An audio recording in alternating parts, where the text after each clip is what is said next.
Welcome to a Real Man Wood podcast. This is Chris Liss, your host. As usual, I'm joined by my co-host from Yahoo Sports, Dalton Del Don. I'm back in Lisbon, man. It was a long trip.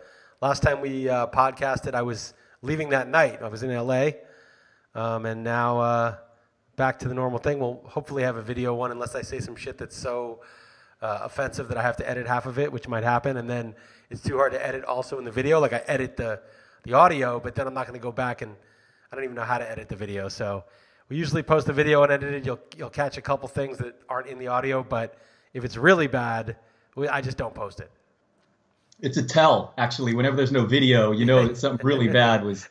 Except for actually when you were back in the States, the reasoning was that you had to hold this ridiculous microphone. I thought it was hilarious and you should have posted the video, but that was actually the reason why it hasn't been recently.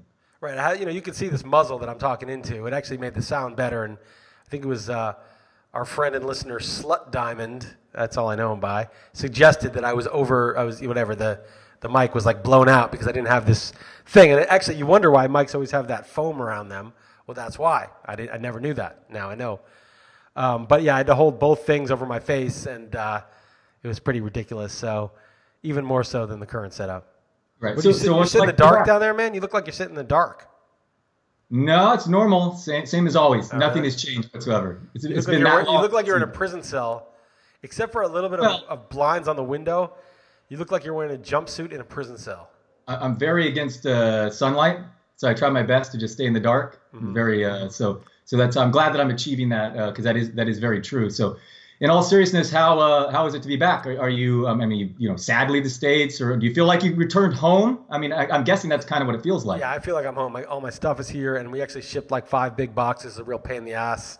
Probably cost us, who knows, $1,000, $800. They weigh them, and they were heavy as hell. I almost broke my back carrying that shit in the car and out. So we're getting some more boxes of stuff. My stuff's here. I feel like I'm home. I don't miss the States. This apartment's very nice. We were only in it for a month and a half before we left. And it was like a month, like we didn't even have a dresser. We were in suitcases. So only the last 2 weeks before I left that I was really living my life. And then when I come back and it's all set up for me, it was amazing. So there was that. We also went to Finland for 4 or 5 days. We went to Tallinn, Estonia for a night, which was cool. And it's a crazy commute, going LA to London to Finland to Tallinn, back to Finland, and then back to Lisbon. But yeah, it's done. I just want to chill. I want to get in my routine, just do my job, and enjoy my life here. It's been good the first few days. Yeah, so today was kind of exciting for us. It was Chloe's first day of kindergarten, so it's pretty early in the summer for school to be starting, but believe me, it couldn't have got here soon enough for the parents here because, man, she just wants to do something every day. But so that was exciting. So kindergarten, it's kind of like real school. It's definitely different than preschool. So that was, we didn't cry or anything, but that was emotional, and that was kind of cool. So that's what we're doing. Yeah, Heather's got Sasha for 3 more weeks here, and I'm, I guess, helping out because her school doesn't start for 3 weeks. Let me tell you something, man. When you don't have kid storage, which is all school is bullshit mostly, but it is kid storage, right? You got to store your kid. You can't have, especially a 6.5-year-old, 5-year-old, they'll just be dictating your whole life. If you don't get rid of them and, put some people in charge of them, you can't just live your life. I mean, every minute Sasha wants to play chess. So I got to take off the queen, the rook, I spot her some stuff, but then I got to go with her. Then she starts taking a long time to move because she's not sure what she wants to do. It's a serious job to take care of kids. People misuse this all the time, but I believe that was a proper humble brag right there because you were definitely complaining, but you're like, oh yeah, my daughter, she's really good at chess. Here I am. Good. I didn't say she was good at chess. Yeah, my daughter probably doesn't know. No. But you're over there incorrect. playing Incorrect. chess. Okay. Your read was incorrect. She's not good at chess.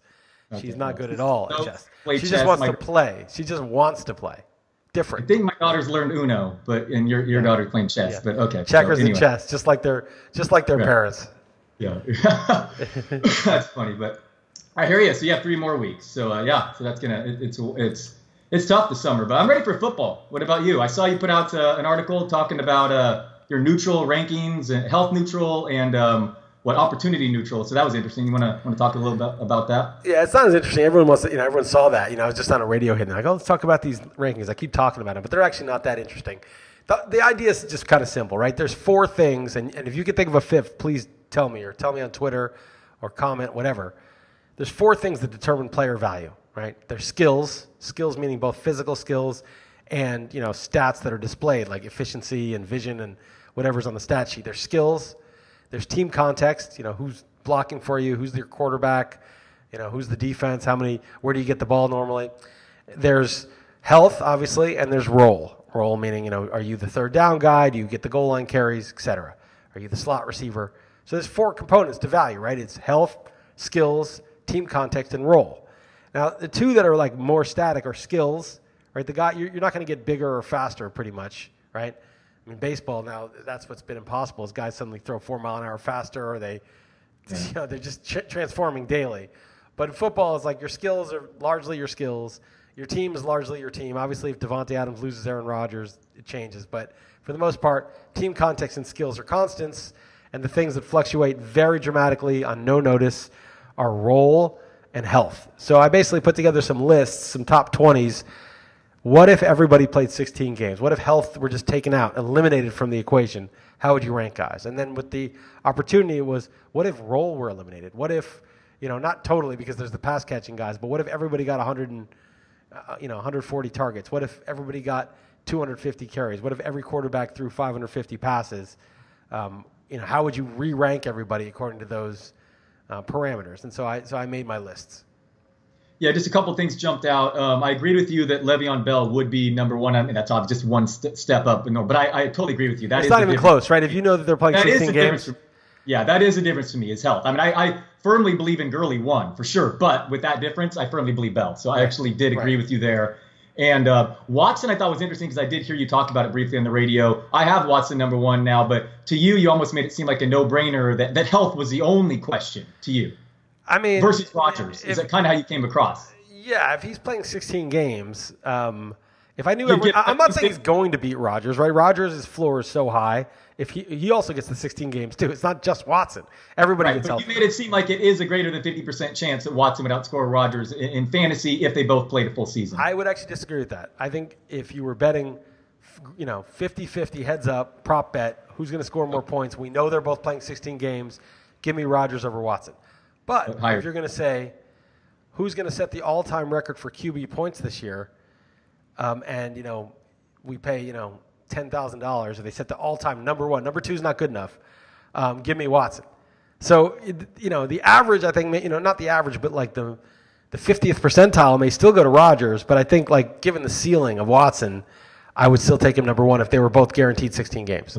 Well, that's why I have him even regardless of the health thing. Right. It's still it's totally fair. The 2 that really jumped out is if you go over to tight ends is Jordan Reed and I guess Eifert. But I mean that's so those guys are such broken men that like oh yeah, if they were only healthy, maybe they will be, but I'm coming more and more around on Reed, especially at his cost, and maybe he is healthier this year, a little bit more around on him. But those 2 really jumped up. But anything else? And was there any difference when you went down to the opportunity neutral rankings?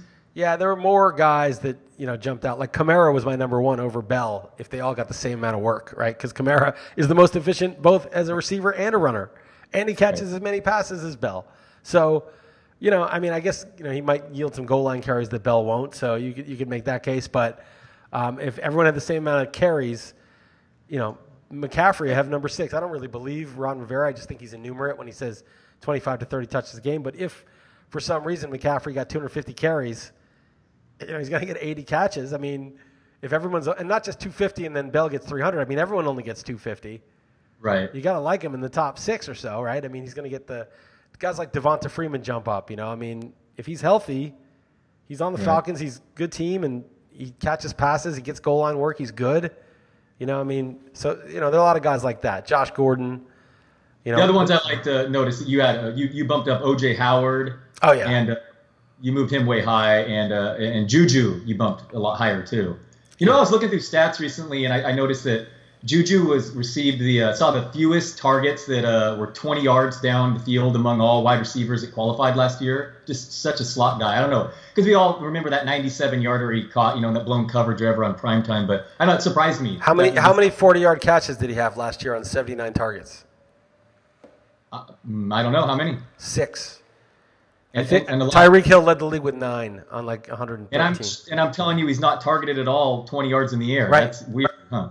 Well, he's like, okay. So Juju Smith-Schuster is kind of a weird. He's only 6'1", but he's 215. So he's really stout. He's really strong, and he has really bad time speed. It was like 4.6 something or 4.5, 4.6 something at the combine. So on paper he's not fast, but he seems to be running away from people on all these big plays that he makes. Right. And he's strong and stout, and he was like, I think he was 20 last year. He just turned 20. He's 21 this year. He was the youngest player in the NFL. I kept hearing. So this guy came out and dominated. He had 11.6 yards per target. I mean, 10 is the upper bound. I mean, when you have Brandon Cooks playing with Brady and he gets 9.6, that's kind of the upper bound pretty much. This guy got 11.6. I mean, he was a star. I mean, I don't know. Yeah, I want to get shares. I don't even realize they're like, by the time they get out of college, like 24 years old. I mean, that's really remarkable to be that young in the NFL. I mean, that's crazy. I mean, but apparently he's just dominating on the slot, and he's catching or he's recording long receptions while not getting targeted deep at all. At age 20 on minimal targets. And no one ever people talk about opportunities a lot with running backs, but what if Antonio Brown went down and you had Juju on your team? That's what I mean. That's like number one receiver. That's why you put him to fifth, right? Right. If everyone had the same amount of targets, now he's going to regress. I mean, no one's 11.6. Deshaun Jackson, peak Jordy Nelson with Aaron Rodgers, they'd be in the 11s for a year. Where'd you put? Before I look, where'd you put Will Fuller? I didn't put him on that. I should have put him up there. I didn't have him. I forgot. I missed him. What if Hopkins left and they just peppered him with a bunch of targets and scored like 48 touchdowns? I mean, he actually, because I have Marquise Goodwin on the list and obviously Tyreek Hill. Those guys are getting 140 targets. Come on, Fuller. Come on. Yeah, you're right. Fuller does belong on the list, but it doesn't matter. It's not like anyone's using it as a cheat sheet. It's just a way of thinking about things. Like, oh, what if? Who could go crazy? I mean, the thing is, like Tyreek Hill and Marquise Goodwin's really interesting because Tyreek Hill's not going to get more than 115 targets, 110, I don't think, because he's just that speed guy that they use to stretch everything and open everything up. They don't feed him the ball. They have Kelsey. They have Watkins. They have Kareem Hunt. But Marquise Goodwin is that same speed. I mean, Tyreek Hill's like the fastest guy in the league, but Marquise Goodwin's in the top few. And, like, he may get 135 targets, at 10 per. I read a lot of Niners stuff, as a Niners fan, and there's like no question. I think some people thought there was going to be a battle between Garcon. Like it didn't even start the battle. It's over already. Right. And all the beat writers, I mean, Goodwin's like possibly a star developing in his own right with a star developing at quarterback in the best system. I mean, it could be a nice little combination. So you want to buy out on our Stova bet? Yeah, no, I told you I love Goodwin, Robbie Anderson. And Robbie Anderson. Oh, but I'm stuck at third receiver though. I got those two guys. Who's my third receiver? That I don't know your team by heart. I just remember those. Odell Beckham is the other guy. Oh yeah, he's not a bad third. Yeah, he's my three. He's my three. Yeah, he's not a bad third. And remember the guy we said would be the most valuable if everybody stayed healthy? You have him too. Yes, yeah. For cheap. And then Fournette is my other guy. Yeah. Yeah, it's pretty good. Yeah. You sure you don't want to just send me $100 now and just call it off? No, I'm okay. I'm okay with my team. But no, I do like this exercise, and we all know anyway that it's just filler for your snarky 150 or whatever you're coming out with soon. It's coming out right? Probably next week. I was going to do it this week, but I've got about half of them done. Nice. So you doing any drafts right now? I'm not. I'm realizing I know obviously in September a bunch are going to come, but I'm like thinking right now I should do some MFLs or something, but I haven't. Have you? No, I've done no MFLs, and I'm not that motivated to. I could sit down. I was talking to Greg. They offer they now offer ones that you can just sit and draft in a couple hours. You don't have to wait for this email bullshit, which I'd actually prefer. If I had any time, I would just sit there, do the draft. Part of the problem is now for those things, I'm really out of sync being in Europe. Yeah, sure. But the other problem is just I'm doing an NFC Classic in September, the $1,500 one. I usually last year I wasn't able to do it remote, but now Greg said I could do it remote, which is great, and I'm looking forward to that. I'll probably do one more, beat Chris Liss. So I've got 2 more big ones coming. I've already done 4, and I'm kind of like, we'll do that Yahoo one maybe, but it's not serious anymore. Nobody cares. So and then I've got the Stake League, obviously. Yeah, Brad's. And Brad's I'll probably do. So that's enough, man. That's enough leagues. I hear you. No, I hear you. I'm the same. I was just curious if you were doing more, but so I'm with you. But I am kind of itching to do a few more drafts, though. But what about Burkhead? It's funny. You just give him a hard time, and I've been on him, and I have him in Stopa, and I just filmed a bunch of video last week. I told you I went to Sunnyvale, and I saw one of those. I saw one of those videos. Embarrassing and funny and all that. But so one of them, I picked him as my breakout, and I say all this stuff, and then I get home, and then Michelle gets hurt afterward. Right. And now it's better than if Burkhead got hurt, but I don't mention that. And now it's just going to be more of an obvious pick, and his ADP's moving up. And I, in a way, honestly don't even like it, really, in a weird way, because Michelle is, what if he's fine? I mean, yeah, he's going to lose some valuable reps, I guess. But I mean, I don't know. I had Burkhead so high anyway. I seriously bumped him up, I think, 1 in my rankings. It didn't really affect where I had him. It ruins the whole thing for you, right? It's like Right. they're like, oh, that nutless monkey did the obvious. You know, he's like the trendy sleeper now. He was a little trendy, but now he's very trendy. Very trendy. And now that the market has moved up to your ranking, then it doesn't even seem like you're making a call at all. But you were making a call. But what are you going to do? Be like, no, I did it the week before. You know, what are you going to do? Like explain yourself? The video hasn't even been released yet. Still, right. So that's the problem. Everything's so time sensitive now. And actually, you're right. Like this makes Michelle the better buy, right? Because he's going to be cheaper. Before Burkhead was the better buy. Now it's flipped. You know, it's almost like the injury.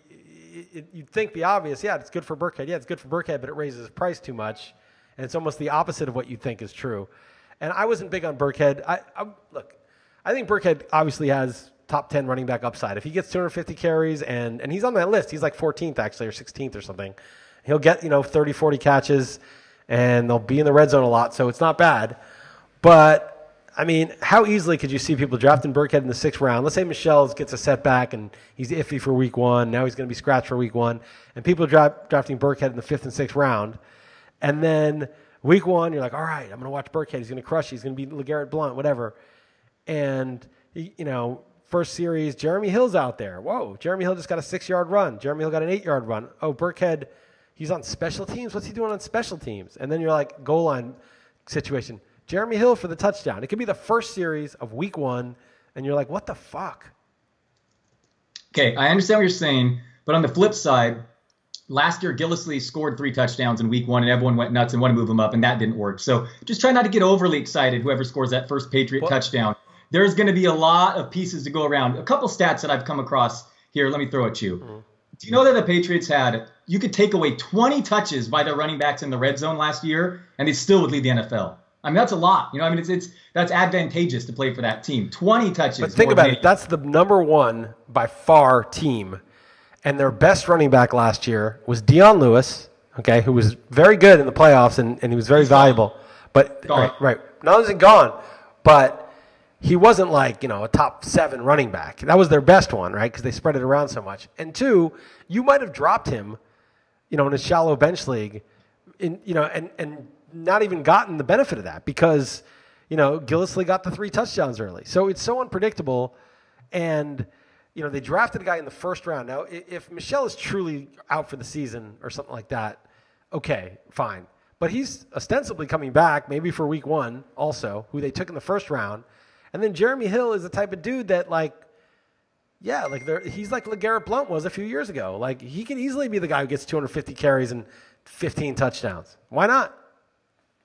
I mean, it's possible. They did re-sign him in the offseason. I mean, I get it. He's like in his mid-20s, and Burke has never had more than 400 rushing yards. So I am taking a bit of a leap. And Hill was supposedly he was like a 2nd-round pick. He was like a monster guy, size, good speed for his size. Like for the Bengals, it was like this was like a stud. And he and Gio Bernard, that was the future. And then suddenly Jeremy Hill sucked for a year or 2, but the Patriots picked him up. Yeah, I understand. There's always going to be bodies in every roster, whatever. I mean, yards per route. Frank Gore, Jeremy Hill's not Frank Gore, just sitting there as a carcass. Yeah, he was pretty bad though last year. But yards per route run, Burkhead among running backs finished 2nd last year. First Kamara. It's a great system. How many routes did he run though? I mean, Burkhead. A fair amount for a running back. I mean, they're going to throw it to him even more this year. There's Edelman. How many snaps did Burkhead even get last year? There's no Amendola. There's Edelman suspended. Gronk just at this point just plays for the playoffs. He just gets prepared for the postseason. They lost Brandon Cooks. Michelle's hurt now. I mean, Burkhead, they're going to just dump it off to him. I mean, that's all the Patriots do. I just think James White's the guy they dump it off to. Well, him too, yeah. Yeah. I mean, in general, I agree with you here because what I'm saying is Burkhead is now going to end up on fewer of my teams because the market is definitely going to increase. His ADP is going to raise because of this injury, Michelle. So I hear you, but I don't know. I think he's now going to be properly valued. Basically, is what I'm saying. Okay, that's fine. I mean, again, if Michelle's seriously out and it slows him down so much that he's not a factor this year because rookies and blocking and all that shit, then then maybe so. I'm just. If he's like a 9th rounder, I'm in on Burkhead, but he's not. He's going to be like a 5th and 6th rounder, especially if Michelle has bad news. All right. Anyone else like you moving up and down your rankings? Like anyone? The more I look into, like Kenyon Drake, like he looks, really good or something like. Is anyone there? You're just tinkering small stuff. Yeah, it's tinkering small stuff I missed. I try to just stay up on everything. I'm on Twitter. I'm reading the notes on RotoWire. So I just Tyler Boyd. They released LaFell. Yeah, I should probably bump him up from like the hundreds to the 80s. Just bullshit John like Ross. that. John Ross, I bumped up a little bit. I already had him. As like a possible breakout, so I didn't have to bump him up that much. Coleman. I moved him up because he's going to get more targets, yeah, for sure. I moved up Antonio Callaway, and then I had to move him back down because, real man's going to do real man stuff in the preseason. And you were high on him? You were high on Callaway? I was high on him. Listen, it's funny because apparently, and we talked about this on the radio today, but apparently Callaway got busted before they signed off on the deal for Coleman. And when Coleman got traded, I immediately thought this is good news for Josh Gordon because, they must be confident in Josh Gordon coming back. Otherwise, you're not just going to ditch, former first-round pick from 2 years ago. And then everyone's like, the analysis was, no, it's not because of that. It's because they're really impressed with Callaway. But apparently he'd already been arrested. So either the word didn't get back to them between the arrest and the trade, and plus especially because he was already in the system, right? So he's really in trouble. So that's I think he's probably in trouble because he's got a lot of knocks against him. So. Right. It's ridiculous, but that actually leads me to another guy I want to ask you about. Who I just am. The more I read, I'm like, why do I have? Maybe I have him too low. Is Landry? Like, could he just be a boss? I need to bump him up even more. I bumped him up already, but I think he's like minimum Golden Tate now. Minimum, like he's going to get another 95 catches. He's going to be like the alpha dog on the team that demands the ball. If Mayfield starts, especially.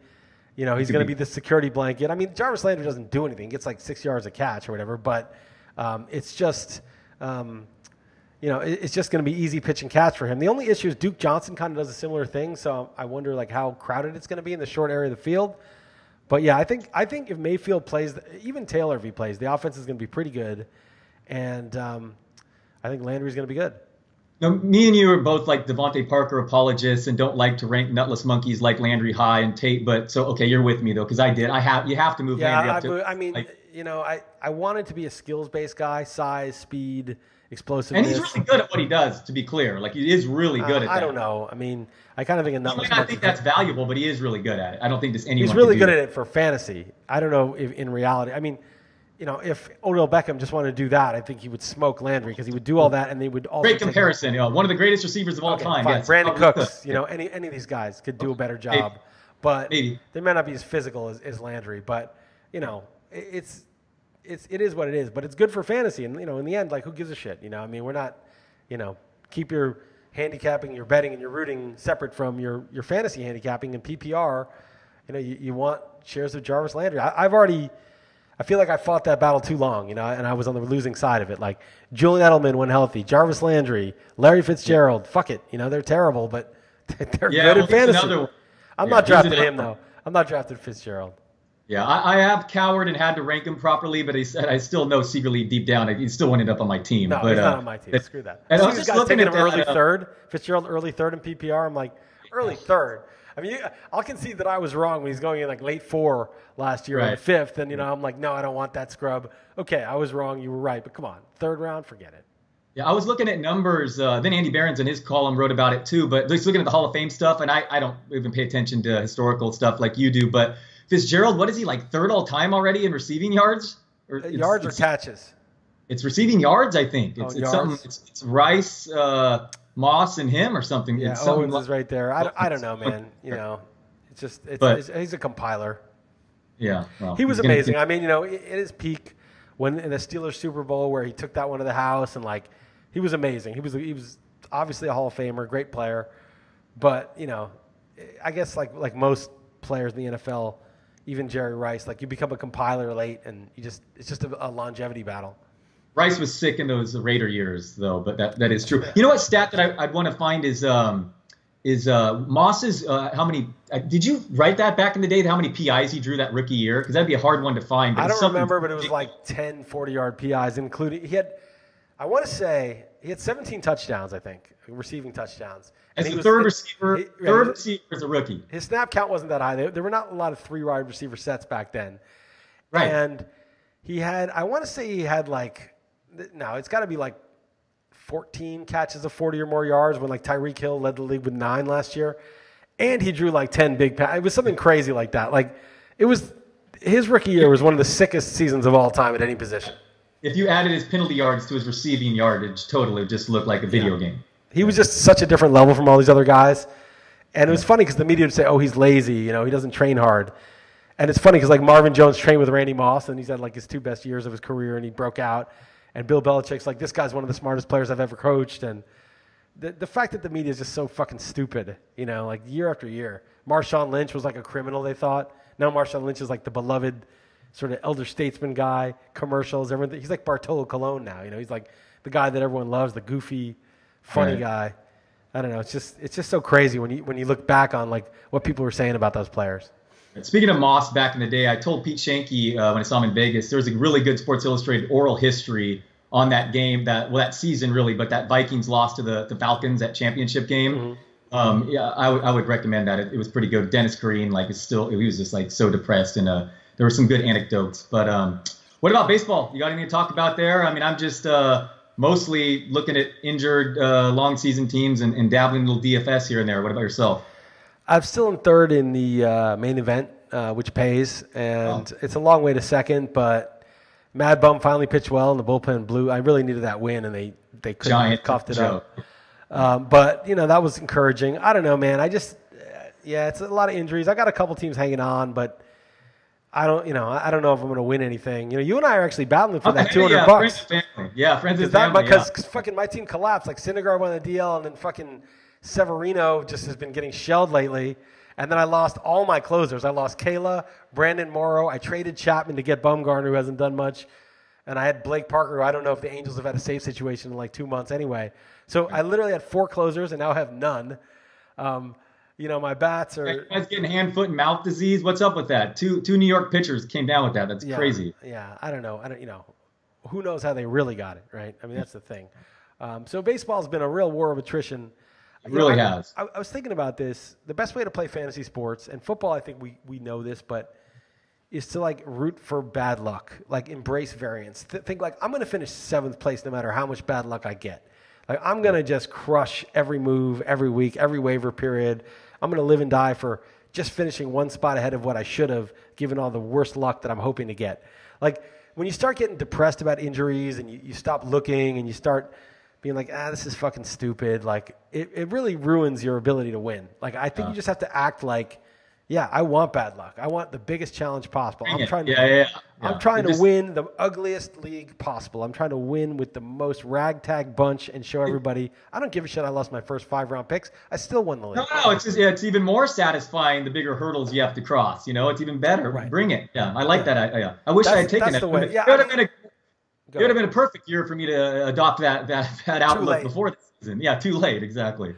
But that's the attitude you should have in life, right? Because it's so easy to bitch about shit. The problem with fantasy, and I think it's getting worse for all of us, is like gambling is so much more accessible in DFS and everything, and like it's like you're just used to the short-term rush. Like you're in it. I'm desensitized. It's sad. I'm so desensitized. Right, bad. Fuck it. You know, my $1,500 team sucks. Whatever. My $1,500 team sucks. Are you kidding me? I live and die for this shit. This is my life. This team. I put so much thought into it. I loved it on draft day. Why am I like a month later like fuck it? I guess this one didn't care. And you don't even care. You've just moved on. It's just like you'll set some token moves. Like what has happened to us? Like we're so quick to just be like, I got better things to do. You know, and so at least we acknowledge it, but it's tough, man. I mean, I think the whole industry, everything, it's just like, you know, Twitter and all that shit. I mean, Facebook, who fucking even uses Facebook anymore? I only use Facebook to book a haircut, you know, because my haircutter in Lisbon. So have you officially deleted it? I haven't deleted it because I got to book a haircut every once a month, you know? Oh, that's what you're saying. Sorry. Okay, gotcha. But like otherwise it's like, I don't update it. I don't, you know, it's like, this is such a piece of shit. It's such a corrupt, it's like the Philip Morris of modern day companies, you know, it's like one of those things you're going to look back on and be like, this horrible company, I can't believe but it's like, who cares, right? But all this stuff, it's like, we're so addicted to like a quick response, a quick rush. Every time I can check how many people listen to the podcast, how many Twitter retweets of this, how many signups we're getting at RotoWire, how much is my, DFS going up, euro versus the dollar, Bitcoin versus the dollar. I mean, I've got the action going all the time. Wait till legalized sports betting happens, you know? Hey, I got money on this cricket match. I got money on this WNBA. every single thing. I'm winning, I'm losing, I'm winning, I'm losing. It's like you just want an instant payoff. So it's just so hard to stick with a 9th place team that has no prospect of paying off and be like, I bet I can get to 5th. I bet I can pass these nutless monkeys and get to 5th place. It's just so hard to live like that when we constantly have a new out, a new way to. The whole message is, if your season-long teams aren't doing well, fuck it, just play DFS. Well, I was just going to say that's what I'm the one who was arguing this a couple months ago. I'm guilty of it as anyone. I'm saying, these season-long teams, injuries, screw this. DFS, way quicker gratification. I mean, it's shorter term. I'm as guilty as anyone. So true. So back to Facebook real quick, and I read some tweet from your guy, Michael Krieger. Is that how you say Michael it? Krieger, yeah, the guy I follow. Krieger, yeah. So he said, one of them he was talking about, here's how you delete Facebook, and I thought of you. And another, which definitely ties us all together, which I'm going to ask you next, is I definitely want your thoughts on Alex Jones. I mean, obviously, I'm asking here. You're one of his biggest fans, I know. No, this is the biggest topic right now going on. No, I know. I'm just kidding. It's an important question. I agree. I totally agree. It really is. It is. So Yeah. the floor is yours. I'm just trying sir. to get you to lose your job. The thing is, you try every week. I know. Every week I try. No, I mean, I think, I'm on both sides. Like, so I follow Glenn Greenwald, and I love Glenn Greenwald. Like, the most important journalist in the world, in my opinion. I don't agree with everything he thinks, but I just really just admire the guy. The guy broke the Snowden story. He just always tells the truth. And he's one of those free speech absolutists. And for him, and I'm very persuaded by this to an extent, where it's sort of like you start to delete Alex Jones. Well, whose choice is that? Who says Alex Jones is not fit for the internet? Oh, the Twitter executives, the Apple executives, the Facebook executives. So those tech guys are now deciding what we can hear and what we can't hear. What if I'm against some other popular thing? What if I have a theory about nutrition that's not very popular among mainstream medicine? What if they think that my theory, it's not my theory, I'm like way down the line and coming to this, but thank God I'm ahead of people who are getting sick from not doing it. What if talking about eating saturated fat and avoiding seed oils and eating more butter and eating more meat is healthy? What if they deem that that's harmful to the public welfare, that that's totally false, and that the science, that the American Medical Association, the American Heart Association disagrees with that, and I'm a danger because I'm causing people to eat a different way that the establishment has proven with their studies is not healthy? I mean, that's not so far-fetched, right? I mean, if I'm really a danger to people spouting these opinions, then they could shut me down too, right? So you have this fake science being paid for by these corporations, and then they're, establish what the window of permissible speech is, and then you have these executives, these nutless monkeys like Mark Zuckerberg and Jeff Bezos, just deciding unilaterally, okay, we're going to get rid of these people. And so it's very dangerous. So that's sort of I would say I'm summarizing it. I'm not going to put words in his mouth. The Greenwald view, the sort of absolute, like, no, as soon as you let tech executives decide what's permissible for speech, then, you're really opening this can of worms that basically destroys the freedom of expression on the internet. Now, there's other people who are arguing, okay, fine, that's mostly true. That's true. But this guy actually said that Sandy Hook was a hoax, and people were harassing the parents of these. I mean, I can't even wrap my head. It's the one area I can't really go to as a parent. Like, I just hope for good luck, knock on wood, and just don't even really go there. But if this thing really happened to these people, and to be harassed by a fucking bunch of idiots who listen to Alex Jones, I mean, that's beyond the pale. So, he's a really good test case because he's really doing stuff. I mean, again, some of the shit he says about the NSA and spying he's been saying, it actually turned out to be true. Most of the shit he says is just totally crazy. And some of the results, like people being harassed who lost a kid, is just, again, beyond the pale. So, I don't know. Personally, I would prefer he were not banned. Personally, I would say I would not ban him. I would say, guy's a fucking idiot. If people are dumb enough to go along with it, that's on them. That's up to them. It's not up to me to regulate what they're witnessing. Maybe you could get even more extreme than Alex Jones, and I might go along with banning it, but I would not have banned him. I'll just say that. No, I hear you. My gut instinct was, I know it feels kind of wrong and people be upset, but man, saying that stuff is just so wrong. Some of the. So would you ban him if you're? And hold on. Then I read more people that are smarter than me on these topics, and I thought about it more. And I am, if you ask my side, I would say no, he shouldn't. He shouldn't. Right. It's just not up to those fucking assholes to ban him. It's up to people to decide. You know what? I don't want to listen to this bullshit. And just mute, block, Don't follow. Yeah, but I don't listen to Alex Jones. I don't know. I just know all the shit secondhand. I have no experience with his videos. I just don't. I don't go there. I don't watch it. I'm not interested in watching it. It's not like I'm afraid to watch it. It's just I don't really give a shit. I'm just like, this is just some nut job shit. I'm not interested. But I don't think if other people want to watch it, why shouldn't they be able to watch it? Now, other people shouldn't watch porn. Is that, maybe I decide that porn is pernicious, So other people shouldn't watch it. Oh, look what it's doing to them. It just, who are we to say what other people should be watching, basically? Yeah. No, it's very, I wanted to hear your topics on that. It's funny you brought up the food because I literally just came across this morning. I almost sent it to you, but I will now. Some guy real man was aging his steaks in butter, like legitimately just butter he put around his 45-day thing. So you were talking about how you love cooking with butter. So I thought of you. Real man definitely would age his steaks in straight up butter. But you been making anything crazy, anything different over there lately? Well, I just got here, right? You just got there. We were in Finland and Tallinn, and the food was pretty good. It was expensive though, man. Everything in Northern Europe, Tallinn was not expensive, but Finland was. Everything up there is pricey. It's amazing. I'll put a photo on the blog post. I mean, on the. I was going to say I haven't seen any food pics lately. Is exactly what I was going to say next. Well, it's not food. I didn't take any food pics. There's nothing worth taking a picture of. It was good. It was fresh and it was good food. I love the black currants there, man. They're like super sour and like. The skins are so like almost bitter and astringent, and you eat them. They actually hurt your teeth after a while. They're so bitter and astringent and sour, but they're so good. The flavor is so rich. These black currants and gooseberries and stuff. They're like how berries and fruit should be. Before we bred them to be super sweet. You can eat as many of those as you want. You can live off of that shit. That and some meat, obviously. Post some pictures of that. I'd like to see that. I don't have any pictures. You can Google black currants, what they look like, but these are just much better than the ones I used to get occasionally at the LA farmers market. I only have a couple things left for you, but one thing I did want to ask, because I caught you just saying this on the XM show, is tell a story about you losing your hair. Oh, okay. So you can see I got a full head of hair. I got a haircut, but it's not going bald.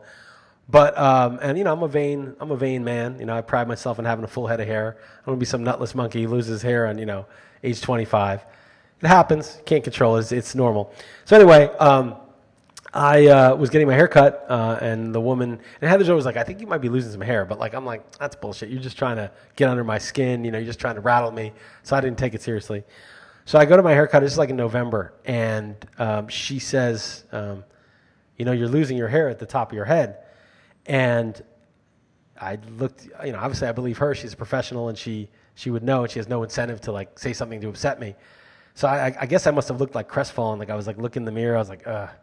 And then she looked at me, and her English isn't very good. She goes, but don't suicide, And I was thinking, no, I'm not going to suicide, but I don't like this. She's like, you should go to the doctor. And I'm like, well, fuck that. I'm not putting medicine. I'm not putting chemicals on my head.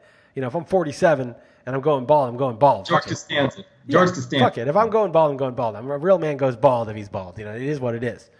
And anyway, so... But I did Google alternative, because I'm not gonna fucking go to a doctor for that shit. But I bought some vitamin B and whatever, and some shampoo that's supposedly organic shampoo that helps your hair grow, and rosemary oil, shit like that. So I'm using that, and so the next month I'm like, it's growing back, right? And she's like, oh no, it may even be getting worse. Next month, it's growing back, right? Nah, it's not growing back. Whatever. So this goes on for 6 months. Tells me it's not growing back. Says she goes, it's a pity. She says. Right, that I'm, losing this full head of hair, and that I'm not willing to do anything about it. So I go back to LA for the summer. I got my shampoo, whatever. But you know what I think it is, man? I'm not kidding. I don't know what the reason is, but I'm drinking this. This is not code for anything. Raw cream at the farmer's market. I would just get a pint of that. It's so delicious, man. Raw cream. Yeah. Oh, it's a superfood. It's so. I mean, a pint of raw cream. No pasteurization, nothing, from the farmer's market, from grass-fed cows. It is like I can just pound that shit. It's so good. Again, it sounds like something I should have pounded right before I tripped to Phoenix. No, you had goat milk, and the difference is milk has lactose, but I think the cream doesn't. It's just pure fat. Oh, that's all the difference then. Yes. Right, and so it's got tons of vitamin A and D and K, all the special. Anyway, so I drank a lot of that this summer, and I was putting it in my iced coffees. You can't put it in hot. You can put it in hot coffee, but it's going to kill all the probiotics and enzymes. Anyway, so I came back and got my haircut yesterday, and she was like, I just joked. I was like, it's growing back, right? And she's like, it did grow back. And I'm like, no shit, really? I'm like, are you just messing with me? She's like, no, I'm serious. I'm like, are you serious? She's like, serious.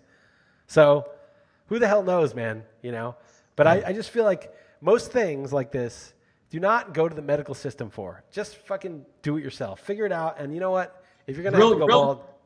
Yeah. Real man doesn't let themselves go bald, right? Yeah, I just willed myself to fucking grow that shit back. Yeah. Just fucking grow that shit. I control the growth of the hair on my body. Yeah. Now, I'm not at that level of enlightenment yet, but yeah. But I like that she knew that you were crestfallen, but still told you the truth for 5-6 times. So this makes her other story it's all more credible that it grew back. Yeah. Right. I mean, you can look, man. You know, that's this is the light is here. It's not a bald spot. Yeah. I have white hairs coming in already, so. Look at the beard, man. You know, I don't mind. I like that. You know, I just don't want to go bald. You know, maybe when I'm like 100. Oh man! All right, I got a couple recommendations this week. Just two long reads. Actually, one is I don't know if you saw it, but it's pretty popular on the internet this week. But it was a column about an ex-cop who rigged a McDonald's Monopoly game for millions of dollars. Heard about that. Highly recommend that read. Really entertaining. And then that led me down this other wormhole. I think it was Scott Barrett on Twitter. I follow him. I don't know him, but I follow him. I think he led me to an article on GQ that was like 5 years ago. That it was a Japanese chef. Maybe everyone knows about this, but Fujimoto. He was the personal chef for Kim Jong-il. Have you heard about this guy? I didn't know. And he became like he ended up leaving, so he became like a big source. And he's a guy who lived with Kim Jong-il for 10 years. You know, like knows all about him and stuff. And now he's free now, and he's just like selling himself for interviews.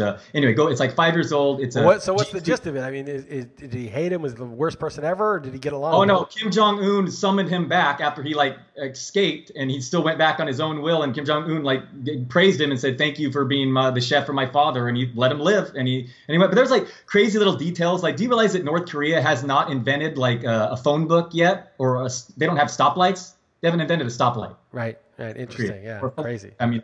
It's really interesting stuff like that because I mean no one knows shit about that. Nobody knows. Yeah. They don't know anything that's going on there. And this guy was the personal chef for like 10 years. So I would recommend that GQ article. Better Call Saul, one of my favorite shows of all time. The season premiere was this week, so I definitely would watch season 4 of that.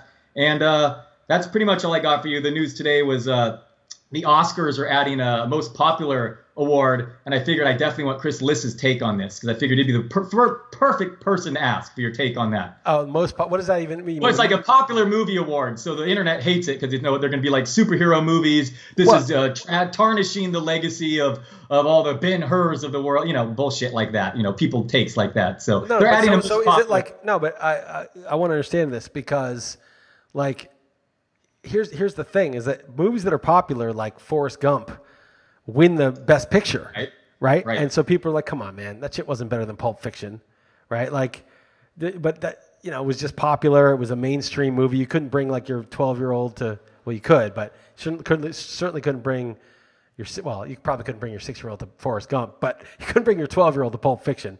So, so it was the most popular, it made more money, and it wins the Academy Award. It's just sort of, Hollywood is really screwed up because the prestige and the money are so tied together that they're giving all these bad movies awards. Not bad movies, but just mediocre movies because they're the most popular. Maybe it's to separate that out. Because the guy who makes the most money is probably like, I'm the biggest success in Hollywood. Why am I not winning Best Picture? And it's sort of like, well, here's your award. Right, and some people say the award is by making all the money. But anyway, it's called the Award for Outstanding Popular Film. It means films which are more popular with the public, less so with critics, will be more likely to win an Oscar. Like Black Panther or something, they're giving an example. Does anybody care about that anymore still? I mean, do we still care about that? I mean, awards in general are so stupid. That's why I thought it'd be funny to ask. Movies, and the thing is, movies are dead, right? The only movies worth making are those big blockbusters that only Hollywood can make. CGI and all the crazy superhero shit because like, I mean, TV is where it's at, right? So like, why would you, and everyone has, 55-inch, 60-inch, 80-inch TVs now with good sound, and you're like sitting in the comfort of your home and you're getting the best TV shows. Even that's been diluted anyway. I mean, I couldn't. And so it's like, who gives a shit about movies? And then all those indie movies that were supposed to be good, it's all the same fucking thing. I don't even know. I've only seen a few of them, but on airplanes is when I watch them. So it's the same fucking thing. This fucking person and this story and this town and blah, blah, blah. It's just like this fucking small drama about this particular thing. It's just, I don't know, man. Where is it going to go? I want to see. Go ahead. You can't tell a proper story in 2 hours. I mean, TV just has such an inherent advantage, and it's killing it. It's destroying it. You know what I like to see on the big screen and the movies I love? I love the Bourne movies. I love that kind of shit. I love a good action movie, even a stupid action movie like Taken 3, Taken 2, whatever. Right. I'll watch that shit. You know, a good revenge flick. I've been into those more too. Oh, I want it more on the silly side there than the in between. Yeah, I'm with you. I want to just. I've been going more. I mean, I told you like that Cell Block movie. I've been getting more. I saw another movie with. There's this the Shot Caller movie where this guy gets sent to prison. Another one I just found that's the guy Jaime Lannister is in it from Game of Thrones. Shot Caller, it's another one. Right. That and the Cell Block movie. I've been more into those. If I am watching a movie, I have been more into the trash ones. So I'm with you. I don't want to fucking go to a big screen and see some fucking English period piece drama. I mean, fuck that. Who the fuck is it? We don't need any more of that fucking shit. Who needs that? You know? Oh, I did see a movie that I liked. I know it's not that new, but the Rocky movie, Creed. Okay. Oh, I saw that. That was like well acted. I'm like watching that. You see all these indie movies and all this fucking overwrought, just everybody's like so, you know, it's so intense, the feeling, the emotion, all this bullshit. Those guys were good actors in that Creed movie. That was real to me. I was watching that. That seemed like a real movie till the end, which was the last part was ridiculous. And let me tell you something about Creed. It was I really enjoyed it till the end, till the stupid fight at the end. But like the guy, I don't know how much you remember, but the bad guy was this like English guy. Pretty Danny something. Dude was not pretty, and the dude was flabby, right? So like the guy who played Apollo Creed's son was yoked. Michael Jordan, right? Michael B. Jordan. He was yoked, right? Like he should have been as a boxer, you know. That other guy is a boxer though. But he was fucking like flabby. Like you can't be having the supervillain be fucking flabby. I mean, you know, I'm looking at the shit and it's like so intimidating. The guy was kind of taller than him and, you know, kind of lanky, but it's like, okay, here's the big fight. Oh, that guy's going to kill him. He's too badass. And I'm like, but if I'm just looking at these two guys, one of the dudes is totally jacked. The other dude is like flabby. I'm like, of course I'm going to bet on the guy who's yoked. I mean, I know it's more to it than that, but still. Yeah, and I like Creed. I saw it in the movie, but I more so I saw it in an airplane. But I more so brought this up ironically because I didn't think you were the person to ask. And yeah, who gives a shit about this? But this is making news, this Oscar thing, and there's now a most popular award, which I find kind of funny. And I wanted your take, but I didn't expect you to talk about it for 5 minutes. But I kind of liked it anyway. So all right. So yeah, you're a big Oscar guy. I know awards. I'm huge. I'm huge on that shit. Yeah, exactly. Okay. So what about you? Anything else? Any takes politically or anything? Nah, I don't know, man. There's so it goes in one ear out the other, you know, or in one eye. I don't know what the right metaphor is, but I look at shit on Twitter and I think about commenting on a lot of shit and I just don't now these days. I'm just like, I can't even get involved with this shit. It's so stupid. So. All right. Okay. Nothing to say. Zero. All right. Man. All right. Well, that's all I got for you this week. That's going to do it. All right, man. Well, good talking to you. You have to leave space for for our sponsor. I forgot. I'll just put it. I always miss the space when I'm editing too. I don't want to spend a whole lot of time on that. And then if you enjoy this pod and you are into fantasy sports, rotowire.com/pod is a free 10-day trial. You do not need a credit card. I highly recommend you check that out. Also, we have a Slack room. You need to get in that, Dalton. Are you in it? Oh, yeah, I did. Yeah. We have a Real Man Woods Slack room. It's going to talk a lot of gambling.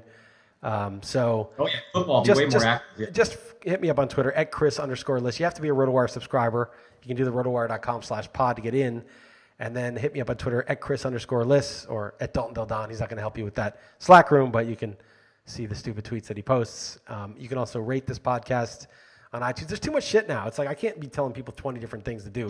They're just fucking listening to this, and they're like, dude, I'm just listening to a podcast. I don't want to fucking go to 8 different sites to just fucking help you out, you know? Give them 5 homework assignments. Yeah, it's like fucking you like go to take a flight and they want a survey. You buy something. What's the survey of this product? It's like, fuck you. I paid the money. You want to hire your own people for a fucking survey. Anyway. Yeah, tell them they can stop listening now. Yeah, all right. You can stop listening. All right. Take it easy. Later.